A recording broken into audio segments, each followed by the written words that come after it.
Okay, let's now have the 18 lines. Candle often reveal as a sense of mystery and supernatural guidance. It symbolizes security as it may illuminate circumstances. It may also signify 18 significant people in our celebrant's life who serve as her guide as she grows up. These are also the people who care for her and love her unconditionally.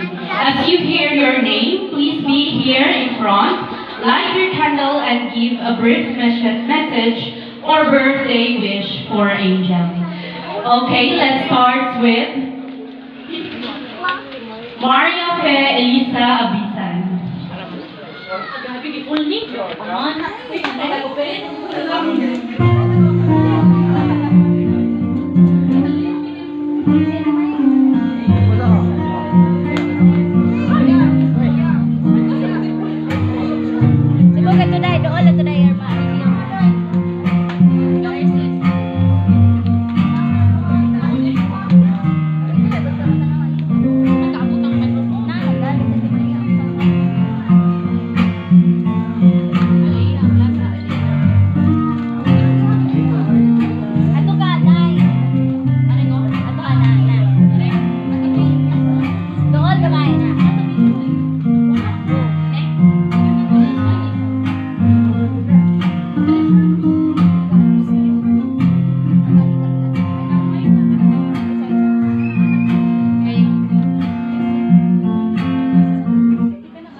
Happy birthday, babe. Di ba malaman siya ni? Di ka panisibo. Kami lang siya.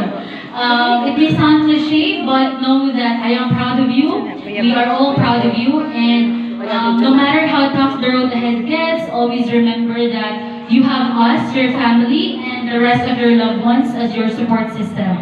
So my very wish for your birthday is chill lang. Just chill, go with the flow, and don't overthink too much about life. Na dili jud importante. Because paano sa kami 18, so enjoy this phase of your life and focus what prioritize the most, which is ang imong pag-eskwela. Be humble, I always told you that. Na maski magkagiday ng just be humble.